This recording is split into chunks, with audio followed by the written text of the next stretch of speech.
Welcome to Off Hours, a conversation between John Edwards and Chris Manning. A little bit of follow-up from our last episode. One thing that I completely blanked on when I was discussing Maker Central was meeting Dominic Morrow. He is a maker.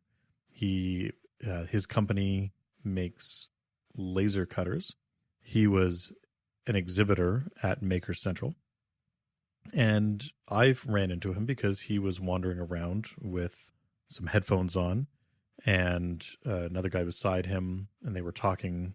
They had mics on their headphones, and they were talking to each other, and they had an audio engineer with them, and I'm kind of curious about what was going on. And his audio engineer looks over at our table and sees the postcards I had made up, John designed for us for the podcast, and he says, "Oh, a podcast for makers." And so they stopped, and Dominic chatted for a couple of minutes, and we recorded a little segment for his podcast. His podcast is the Bricolage Podcast. We'll make sure we put a link in the show notes for that. And he's been interviewing makers over the last little while and put up a few really good episodes. And so we'll link to that. I don't know when he's going to put up the content that he and I recorded there. And since I'm going to be back in his part of the world later on in the year in September, we've sort of tentatively decided to try and meet up again and see if we can record a little bit. But I just want to give a quick shout out to Dominic and the Bricolage Podcast. And we had a good chat for about 20 minutes at the show. We'll make sure that we mention it and put a link in the show when I actually get a link to the episode that we recorded. Another bit of follow-up from our last episode, we were talking about the Goldsmiths Hall and the term hallmarking.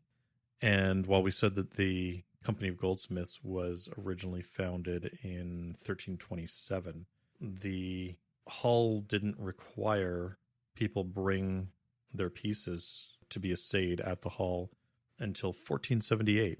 So it was actually quite a while before they realized that they couldn't continue to go door to door and actually check on all the pieces. So 1478 is when the first assaying office was set up at the Goldsmiths Hall in London, and that's when the term hallmark began its use in English. Yes, I still find it fascinating that that's where the term hallmarking came from. It's obvious in hindsight. Yeah, it's a remarkable history when you consider the length of continuous use that assaying office has been through. So absolutely remarkable. They're still doing it today. So welcome back home again. How do you like the hospitality at Pearson Airport? I'm okay with the hospitality at Pearson. It's Air Canada that I'm not particularly happy with these days. I just came back from the Santa Fe Symposium in Albuquerque, New Mexico. And on my return flight, I had a weird flight back. I went through Houston and then Toronto and then Ottawa.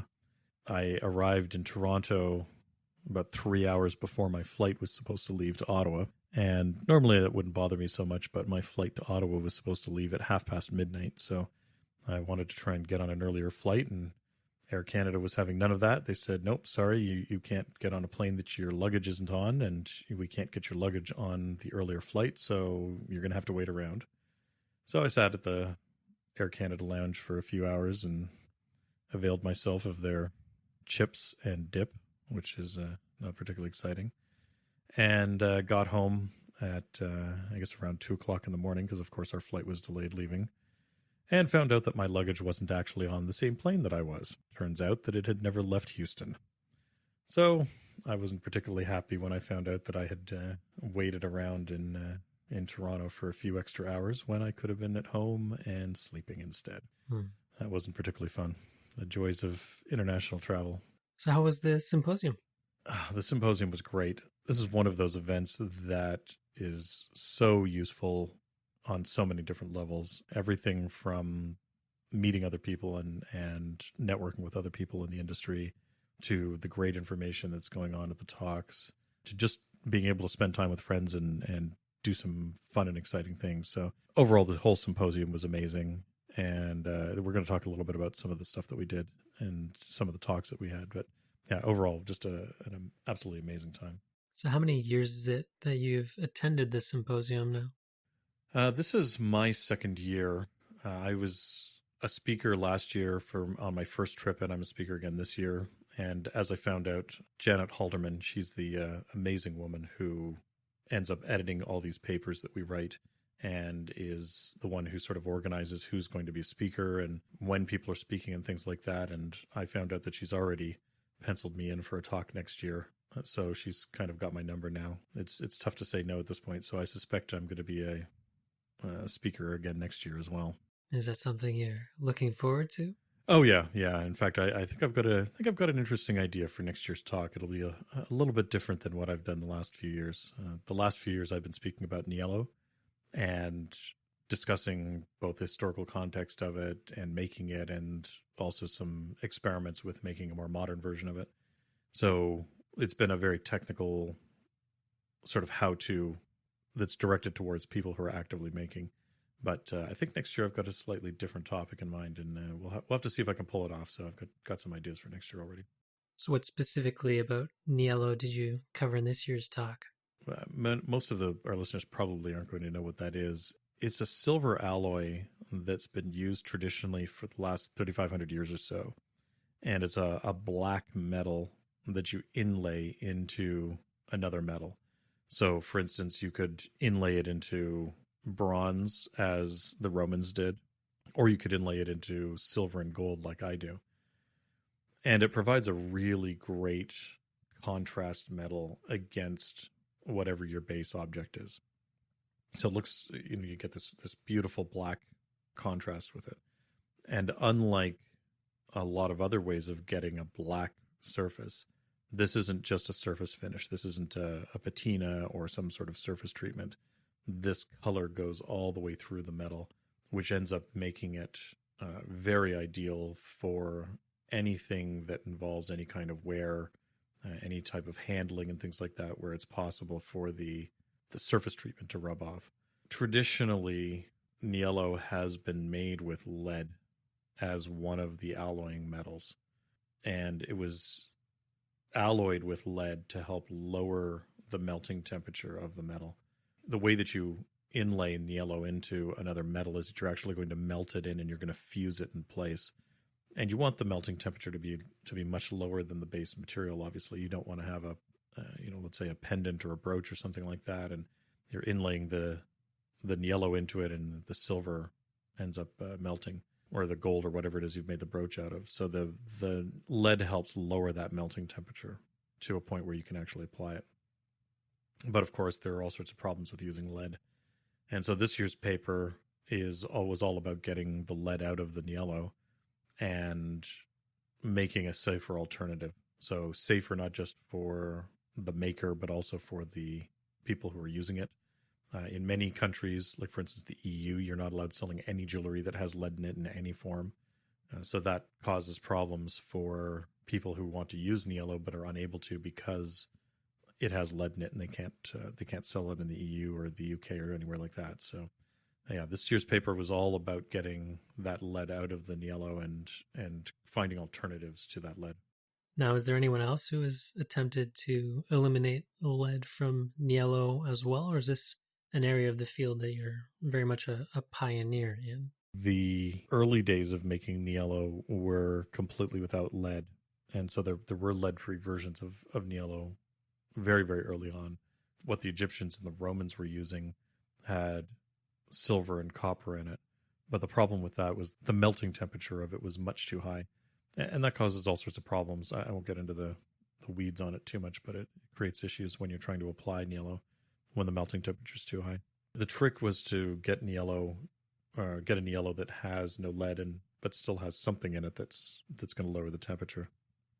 I know that there have been some experiments in Thailand on replacing the lead, and Thailand being one of the few places now where niello is still actively used by the jewelry industry. It's continued to remain a part of their tradition, their jewelry tradition for most of that time.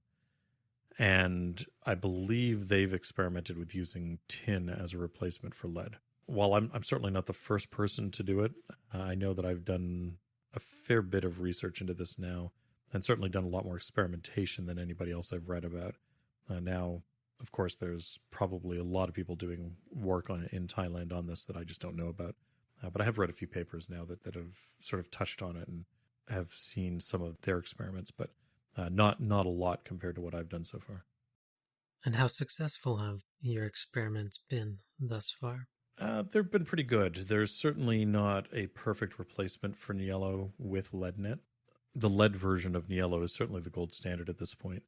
It's been the nicest in terms of working with. It has a very low melting temperature. The formula that I have is very black and very easy to work with. So that's one of the challenges with it, is that the replacements that I've come up with are pretty good, and people who don't know any better and certainly don't have a comparison against the other one probably wouldn't notice the difference between them. But for people who know the difference, it certainly does stand out as being a little bit lighter in color than it's sort of a very, very dark gray as opposed to being a nice black. Did you present a specific recipe for niello at the symposium? Or did you present several variants that you've been working on? Yeah, this year's talk was sort of a little bit of follow-up from last year. So I covered a few of the things that I covered last year, but in more detail. And I also did some new material as well. The follow-up had to do primarily with the application methods. I had more videos this time around of the application of niello and how to make it and how to apply it and everything like that. And those are videos that I'm going to put together. Right now, they're just audioless videos that have been sort of broken up into a couple different pieces. So I'm going to put those together and narrate them, and I'll probably put them up on YouTube for people to see. Since seeing that stuff in a video is very helpful, and it certainly makes things easier to know what's going on. And then the new content that I had in there primarily revolved around the experiments that I was doing. So while I didn't discuss the exact details in my talk, those are in my paper, and that paper will go up online and be available for free on the Santa Fe Symposium website. So if you want to read that paper, you can read the details. And in there, I tried using 4 different metals to replace lead. I basically looked around the periodic table near lead to see what was there, and I had a few criteria for what I was looking for. Obviously, I wanted something that wasn't toxic. If you are dealing with something that is toxic, then that doesn't really help. And in fact, some of the things that are around lead on the periodic table are much nastier than lead is. So I wanted to avoid that. It obviously needed to be something that was reasonably available. You don't want to put something that's extremely difficult to find or very, very rare. So I tried to avoid any element that was sort of rare and expensive or difficult to get a hold of. And then it also needed to be something that could lower the temperature of the alloy. So it needed to have a relatively low melting temperature in and of itself. Now, I know that there are metallurgists out there who would probably look at my choices and say, well, there was no way that was ever going to work because of X, Y, and Z. But obviously, I don't have a metallurgy background, so this was pure experimentation on my part. So what were the 4 elements that you ultimately settled on? I ended up using indium, bismuth, gallium, and tin as my alternatives. And each of them met with either complete failure or varying levels of success, depending on what I was doing with it. So it was an interesting choice in terms of, which ones worked, which ones didn't. The gallium was a complete failure, which is a bit of a disappointment. Honestly, I would have loved to have a good excuse to keep gallium around in the shop. If you've never played with gallium, it's actually liquid at room temperature. So it looks like mercury at room temperature. You can hold it in your hand and sort of roll it around, and it is liquid.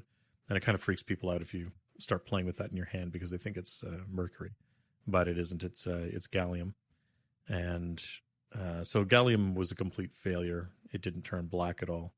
But I had varying levels of success with the other 3.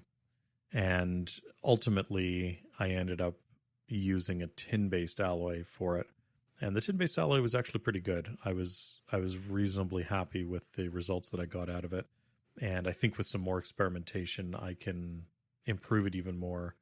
The biggest part of it being I need to lower the temperature more. Its existing melting temperature is still a little bit too high for my liking. So I'd like to be able to lower that temperature a little bit and get a little bit more copper into it. The copper facilitates the niello becoming blacker. The more copper I can put in there, the better. But of course, the more copper that's in there, the higher the melting temperature of the alloy, because copper has a very high melting temperature itself. So is the tin recipe for niello that you came up with entirely unique, or was it influenced in any way by some of what you were aware of coming out of Thailand? This one's entirely unique to me, as far as I know. At least, if someone else is using a similar alloy, it's unknown to me. I created this through experimentation, playing around with some of the proportions a little bit to see what worked and what didn't.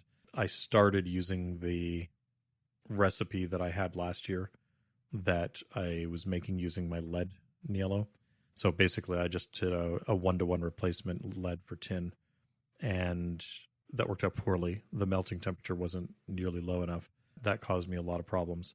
So I went back to first principles and created a silver copper alloy that had a very low melting temperature, or at least as low a melting temperature as you can get with silver and copper. And that works out to being around 72% silver and the balance being copper. And then I started adding my alternate metals to that to try and lower the melting temperature even more. And again, that worked out reasonably well in different, depending on which metal it was. And some of them, like indium, didn't lower the temperature very much at all. So I stopped using indium early on. But the bismuth and the tin, I think, have a good chance of being alternatives. And I think mixing a little bit of bismuth in with the tin would actually be helpful. It has a much lower melting temperature than tin, and it is used in electronics actually to create low melting solders with tin. So I think I may end up with some combination of the two metals together to actually lower the temperature a little bit and see what happens. So what went wrong with the indium and the gallium? In the case of the gallium, it didn't turn black at all. What's happening with this is I'm calling this a metal alloy, but it really isn't. It's a metal sulfide that you're creating, and you're mixing sulfur in with these metals. Those sulfides become very black. And in this case, gallium does not form a sulfide that is black. If it does form a sulfide at all, I'm not sure. I'd have to talk to a metallurgist, not someone who just plays at being a metallurgist, to find out whether it actually forms a sulfide or not, but I don't believe it does. So that's the problem with the gallium, is that it ends up being a gray as opposed to a black, and a very light gray at that. You can see the difference basically between the silver and the gallium-based niello. There is enough of a color difference that you can see it, but it's not enough that you can do anything useful with it. So you still at least get a contiguous alloy out of it. It's just that it's not black. It's not like it turns into an oozing monster of metal goop. No.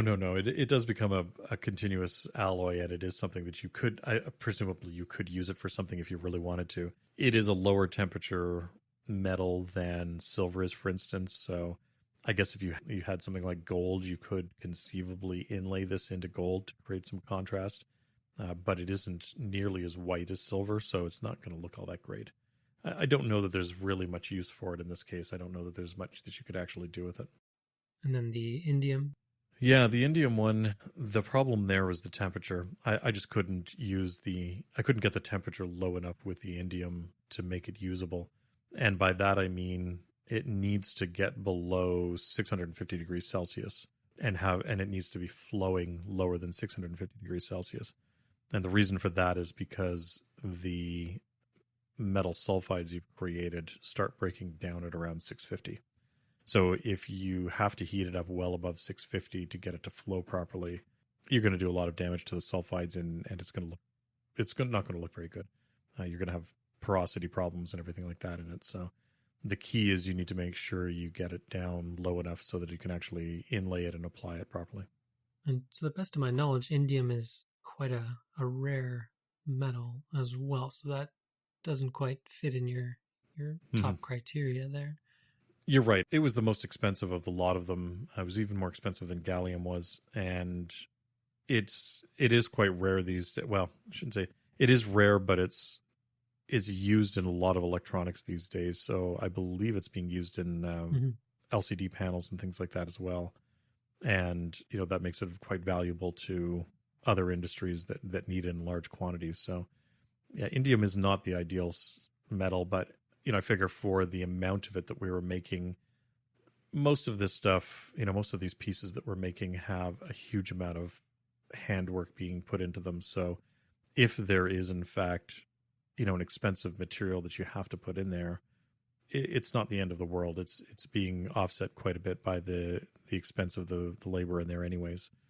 So, in the end, the base material as well, indium, while it's expensive, is still significantly less expensive than silver is, for instance, or, exponentially less expensive than gold. Interestingly, too, with the indium, if you actually mix the indium with tin, which you're also using, and then throw in a bit of oxygen, you end up, if in a thin enough layer or sheet of it, it actually is transparent. So it's complete opposite of what you're trying to achieve, which is kind of fascinating because that's why they use it in the LCD panels. Indium tin oxide is the transparent electrodes that allow all these fancy phones and laptops and TVs to operate the way that they do. And in this case, it's not really pure indium, right? You're not dealing with the indium metal as it is. You're really dealing with the sulfide of indium. So that changes the equation a little bit as well. So, anyways, it's an interesting process, and there have been a few people who've offered to give me some assistance with analyzing some of my pieces to see exactly what's going on. We're a bit curious to see what's happening at the interface between the base object and the niello that you're fusing into it, because there is a fusion bond that's happening there. So we're a little bit curious about what's happening there. We're also curious to see which type of crystals are forming in the niello, because depending on what's being formed there are ways that we may be able to influence that crystal creation and change the way that the metal functions, change the properties of it, and sort of experiment with it a little bit. And if nothing else, maybe try and optimize what's going on. It should be interesting. There's certainly some more to come on this. I've got a few more ideas of things that I can do with it. And I certainly by no means have the perfect recipe yet. That will take a little bit more experimentation and work before I get something that I'm truly satisfied with. Now, is there anyone else who's at this symposium who dabbles in niello or is an expert in niello, or are you a bit of a lone ranger in that respect? Unfortunately, there are not a lot of people anymore in the Western jewelry world who are using niello. As I said, there's still people in Thailand that are using it quite a bit. It is very popular in Thai jewelry. And there are a few places in Russia that still use it. Although I haven't spoken to anybody or seen anything coming out of that group. I think it's quite small compared to the group in Thailand. I haven't spoken to a lot of people who've made it. The reaction I get when I talk to people about niello, when I talk to Western jewelers about niello, typically range from I have no idea what that is to, oh, I read about that once in, Opie Untracked book on jewelry technology 30 years ago, and I've never really thought about it since because it looked like a horrible thing to make and a miserable process. So yeah, it's not something that very many Western jewelers are making.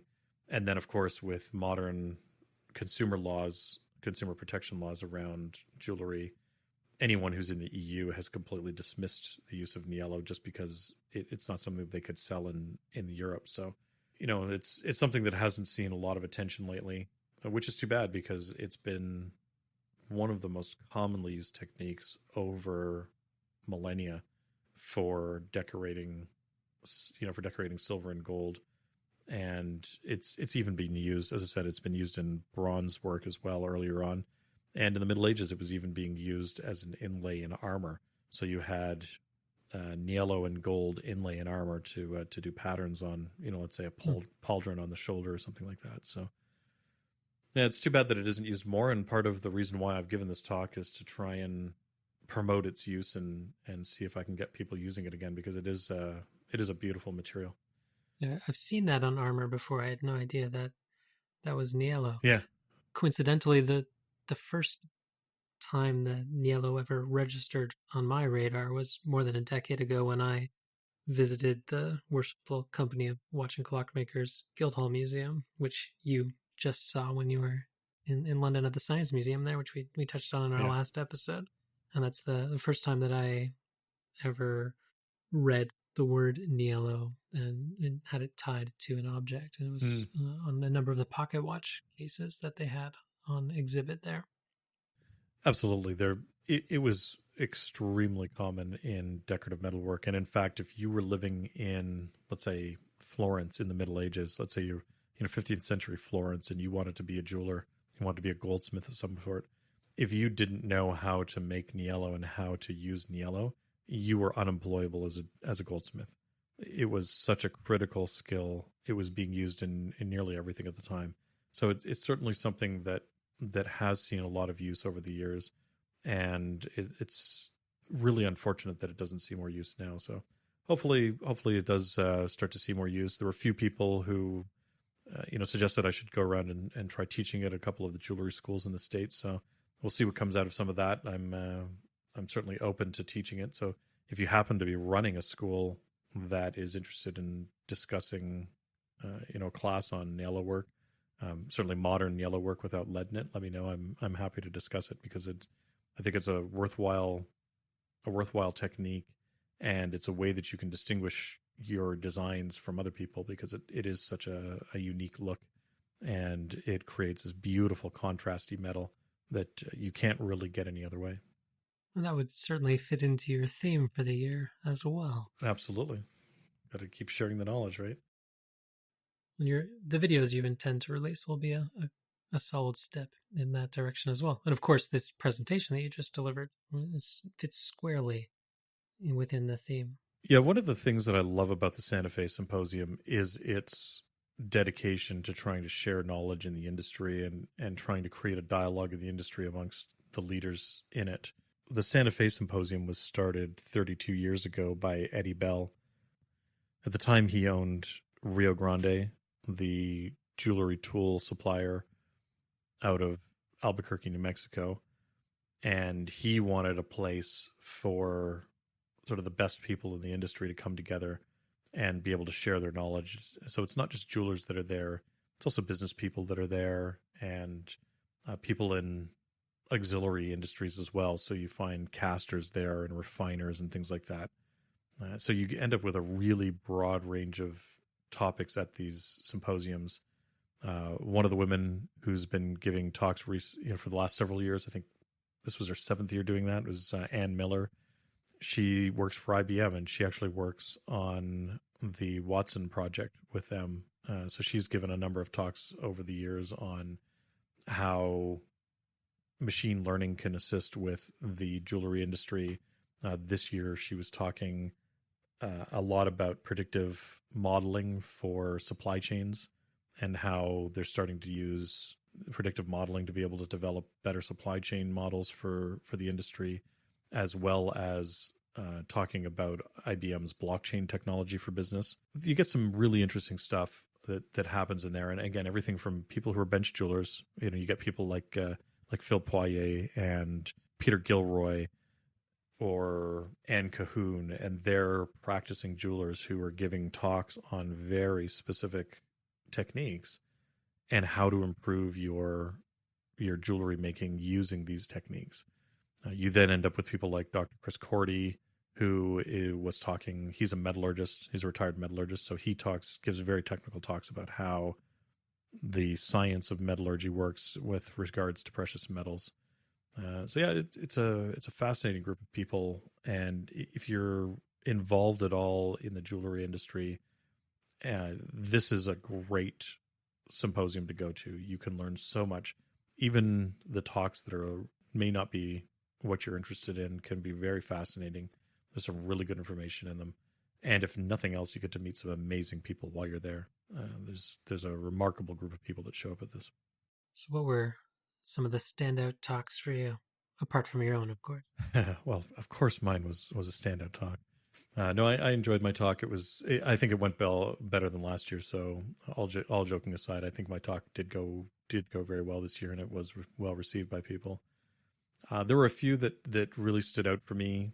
There was one by David Fletcher from Cooks and Gold in Birmingham, and another one by Damiano, and I can't remember his last name, from Pro Gold in Italy. They were talking about 3D printing in metals.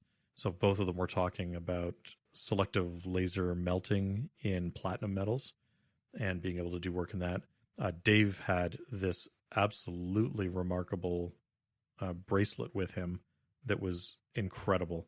This thing was 3D printed as a single piece, and when you flipped it over, one side was 18 karat yellow gold, the other side was 18 karat white gold, and it was all fused as a single piece.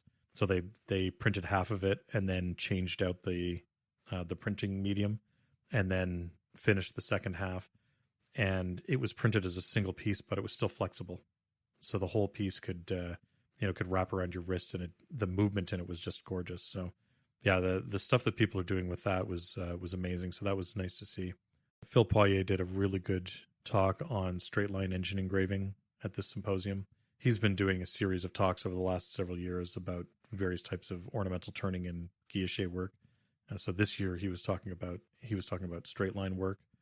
Now I'm only slightly biased since some of my work showed up in there, and there was a video of me working in there. But it was still a good talk, and it was interesting. It's nice to see again a very traditional skill that most modern jewelers don't know how it's done, and being able to show that off and show what's going on in in videos and whatnot. So that was nice to see. And then certainly the best speaker of the symposium was the very last talk, and that was friend of the show, Matt Anderson. He works for Rio Grande, and he's one of the business coaches there. He gave this great talk about how they collaborate at Rio Grande, how they problem solve, how they are able to lead their team to being able to do the best work that they can. It was a fascinating talk, and this is something that's outside of just the jewelry industry. This can be used by anybody. It's not specific to working inside of the industry, but these kinds of talks are also very useful to us. We tend to get focused on the jewelry specific stuff while we're there, but this talk about business in general, how to collaborate, how to problem solve, how to work through difficult business issues. It was a great talk. Fascinating to hear Matt talk, and he's such a great public speaker. So hopefully we get to see him speaking outside of the Santa Fe Symposium.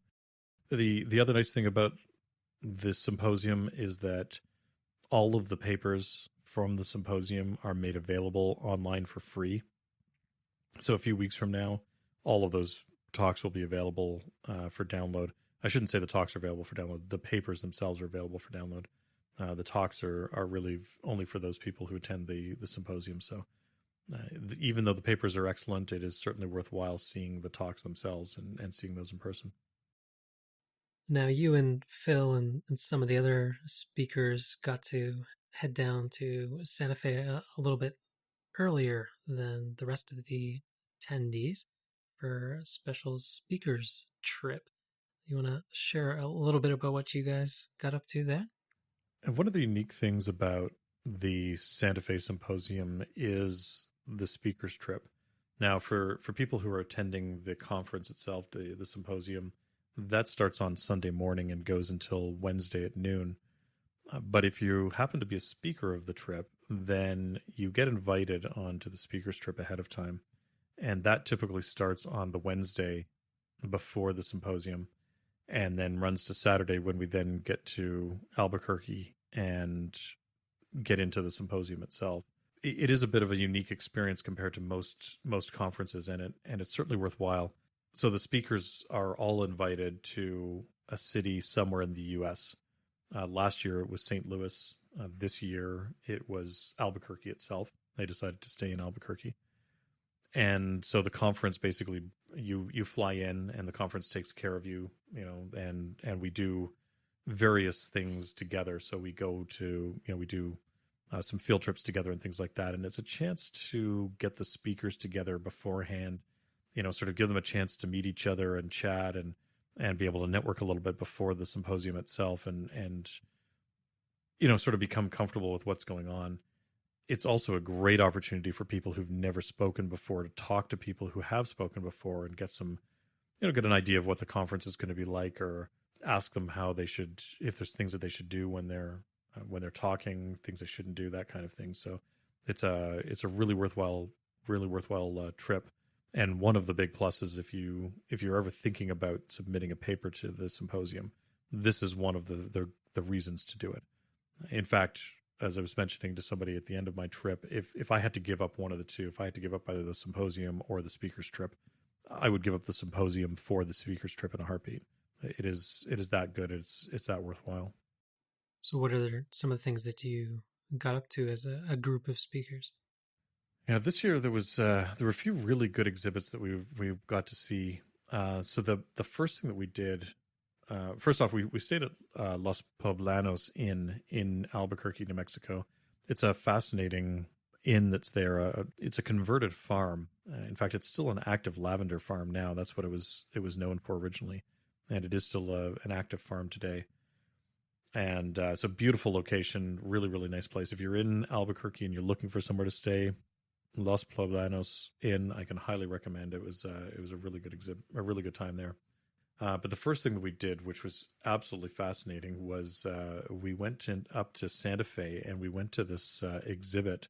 Well, I guess it's not an exhibit; it's a permanent location. It's called Meow Wolf, which sounds a little bit odd, and it is a bit odd. In fact, it's really, really odd. It's basically an art installation that was created, and it has a theme that goes through it and a narrative that goes through it.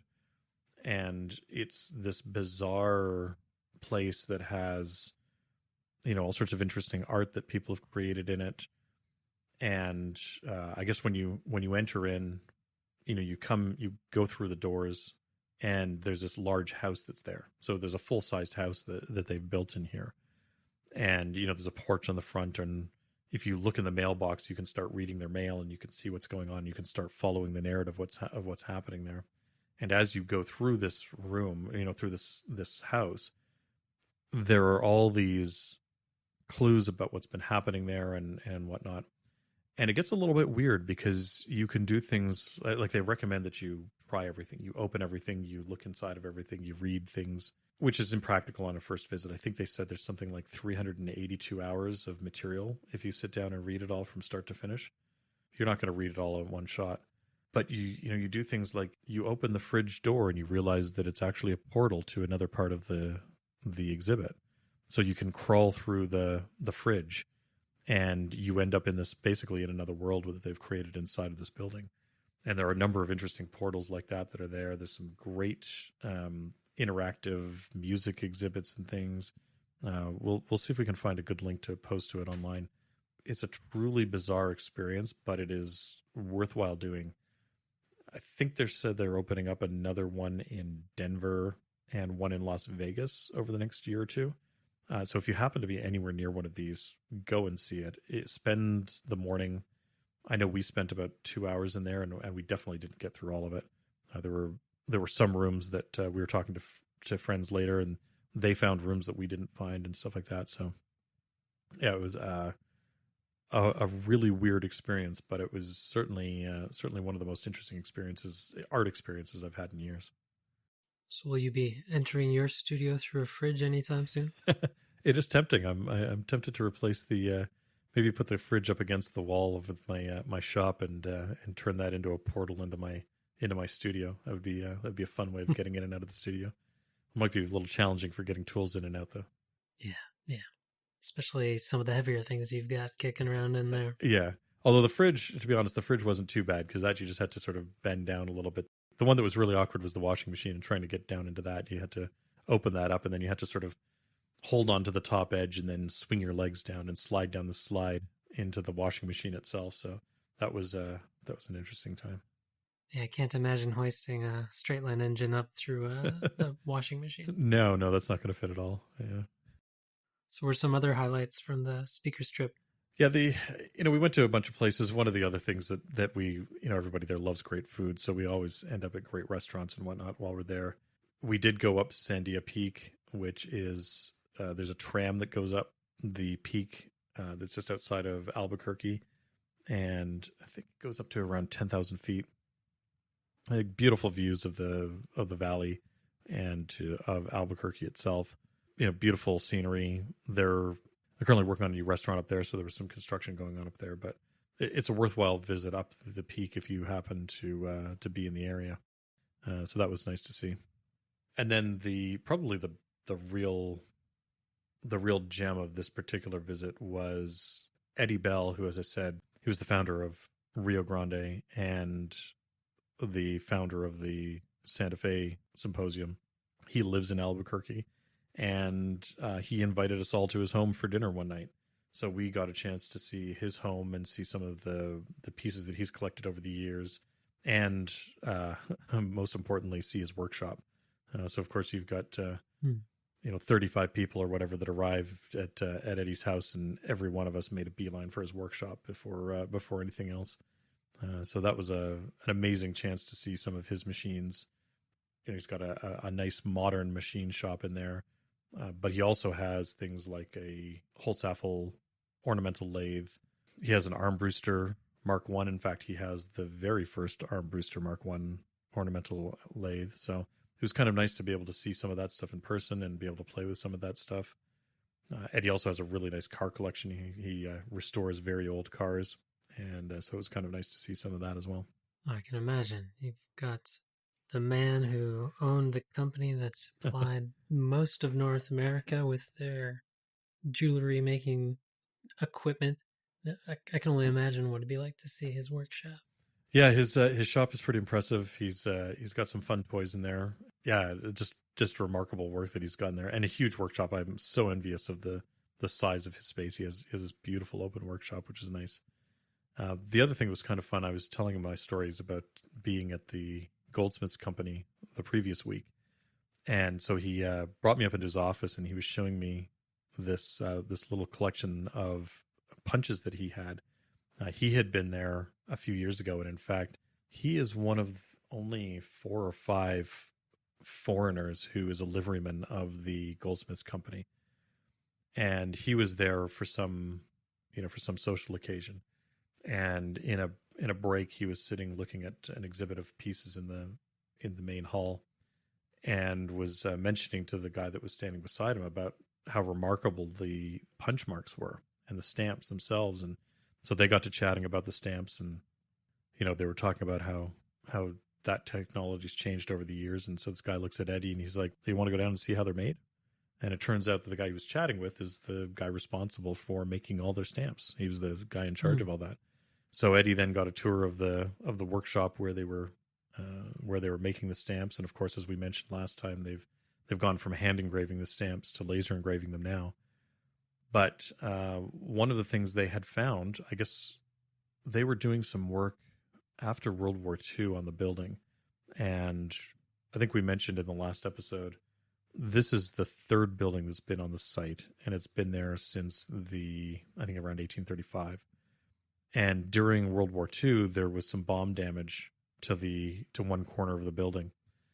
And so they were repairing it, and they were modernizing the building a little bit, and I think they were trying to put in some extra toilets or something like that, so they needed to put in some plumbing. And they broke through a wall, and they found this storeroom that had been walled up. And based on the stuff that was in there, it had been walled up since the 1850s. So it wasn't something that had been done because of the war or anything like that, but it had been bricked up for quite some time. And they had these collections of stamps that were in there, like original stamps from that time, which is rather unique because the stamps themselves are actually destroyed after they are finished for the year. So a few weeks ago, there was actually a post on Instagram from the assaying office, and they were showing footage of them taking last year's hallmarks and grinding them off so that people can't use them anymore, because you don't want people creating forgeries. But they found this storeroom full of all these stamp sets. So this guy ended up giving Eddie a collection of number stamps that were remarkable. I guess when they made these number stamps, they made a set of 0 to 9 for all of the numbers, which is a little funny because in hallmarking, there's no reason to use certain numbers. For instance, there's no hallmark that requires a number 4, or let's say a number 1, for instance. There's no requirement for a number 1. And so this guy ended up putting together a collection of hallmark stamps that that are never used for actual hallmarking. So Eddie can't use them for faking an antique piece or whatever. And he ended up giving him this collection. So he was showing me these stamps, and it is remarkable the level of detail and the tiny size of some of these stamps. I was looking at a number 6 stamp with a 10x jeweler's loop, and I could barely see the detail on this stamp, but you could still tell that it was a number 6. It was absolutely remarkable that something like that would have been hand carved in the early 1800s by somebody. Just a remarkable level of skill involved in making these stamps. So that was a pretty amazing thing to see, just how detailed these things were. Yeah, they wouldn't have had electric light or any sort of power tools, nothing but their bare hands and the tools they crafted and the ambient light around them.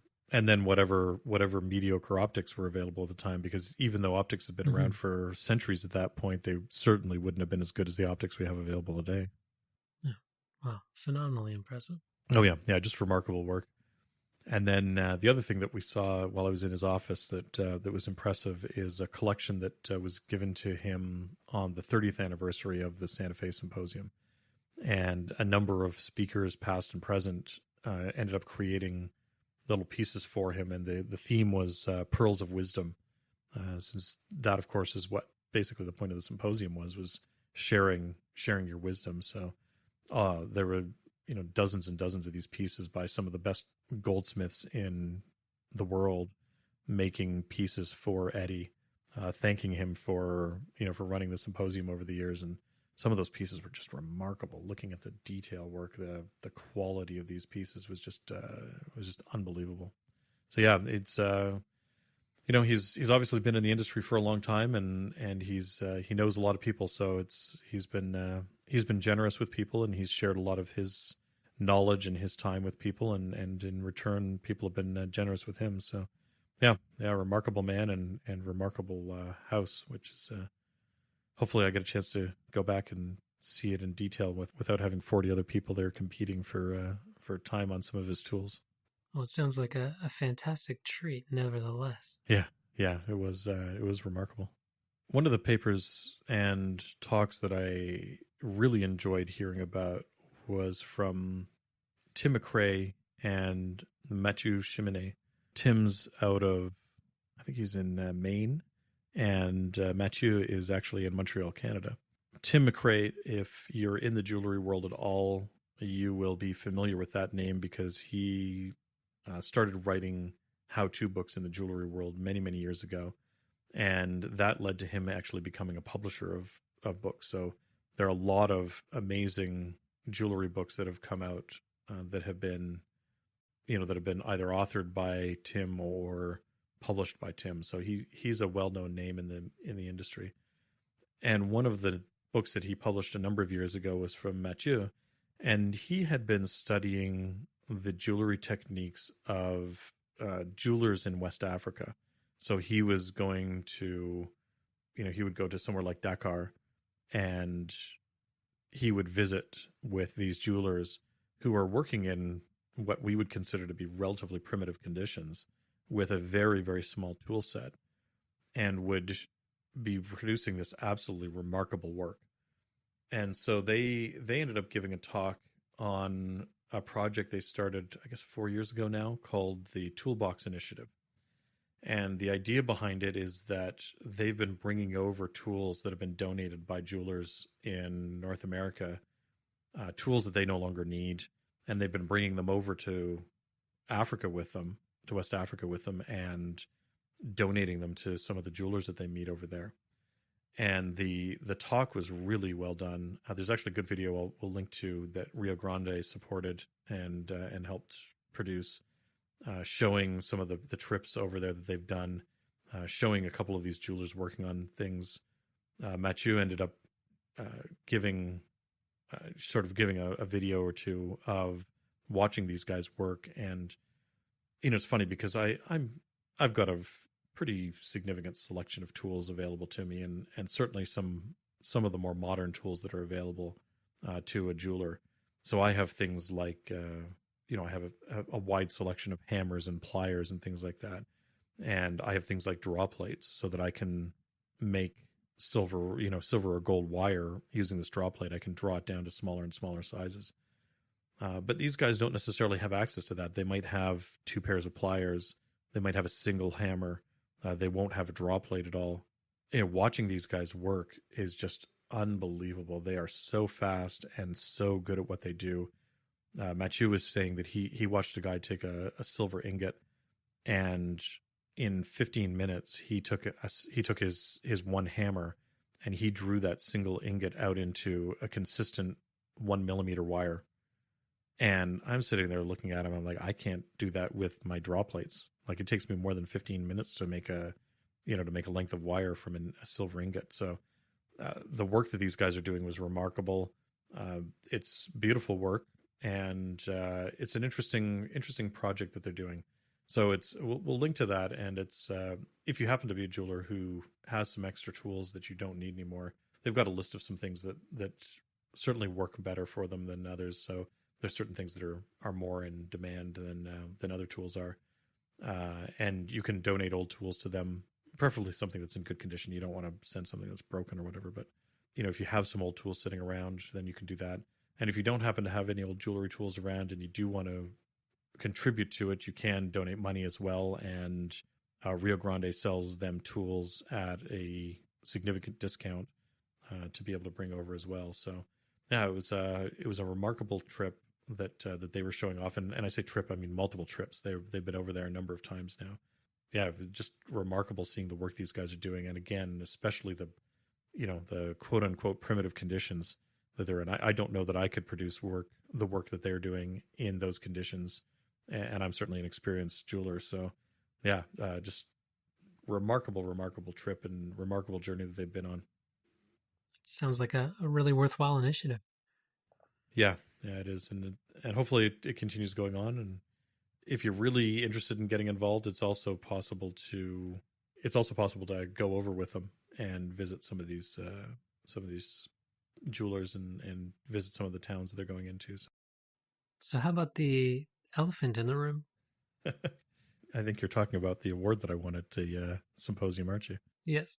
Yeah, I ended up winning the very coveted French Elephant Award at the symposium this year, and this is only something that speakers can win. During the speakers trip a number of years ago, I think this goes back to 1999, the speakers had decided on a secret word that they were going to share amongst themselves, and everybody was supposed to try and weave this secret word into their talk in some sort of clever manner. And so this has been a tradition for the last the last 20 years now. It's been going on. So does this have anything at all to do with the name of the award then? Because it's quite a peculiar name. Yeah, the French Elephant Award is a little bit odd, and the name did arise from this particular challenge. A number of years ago, Stuart Grice was giving a talk. He works for Hoover and Strong. They're refiners and metal suppliers down in the States, and comes from the UK and had misheard what the secret word was supposed to be. And the secret word that year was fringe element. And he, yeah, you can see where this is going. Stuart's up on stage and he's misheard fringe element. And so he throws out French elephant, which is what he thought he thought it was supposed to be. So the name stuck at that point, and Stuart's talk has gone down in infamy. Although I noticed that he's never actually won the award, so clearly his misuse of the award didn't end up winning it for him that year. But yeah, so every year we try and weave in the secret word into our talks, and some people are better at it than others, and some people completely forget. This year we went on a visit to the Steelbender Brewery in Albuquerque, New Mexico.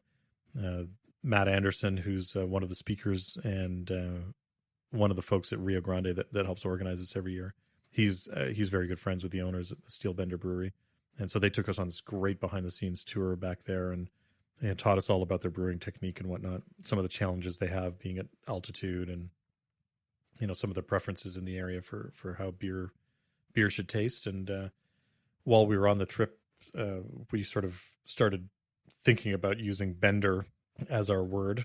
So it came from the name Steel Bender, and so bender ended up being the secret word for the trip this year. And I was able to weave it into my talk, and I ended up needing to put a photo of my cufflinks that I was working on for my talk into the presentation. I hadn't actually taken a photo of them yet, so I managed to sneak in a sticker from Steel Bender Brewery that they gave me during the talk. So, nicely done. Yeah, so for that, I ended up winning the French Elephant Award, and I get to hold on to it for another year.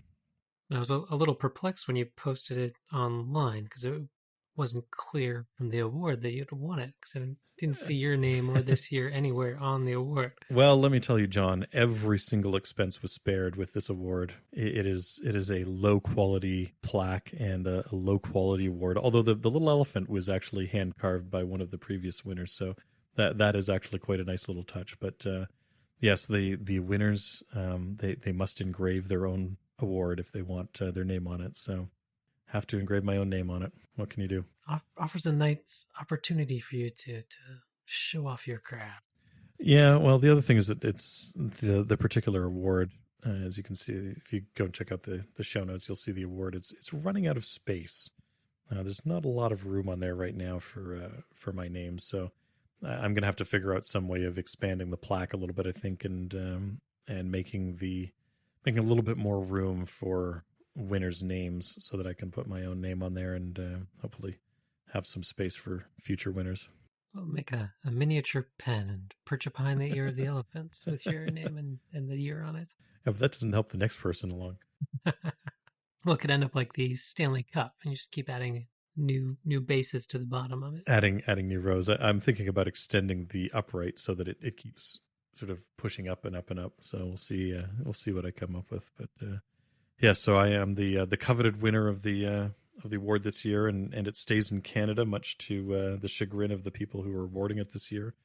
Chris Plouffe, who was one of the judges this year, he was unhappy that it went back to Canada. Last year, Charles Luton Brain won it, so Chris didn't want to send it back up to Canada, but that's where it's staying for now.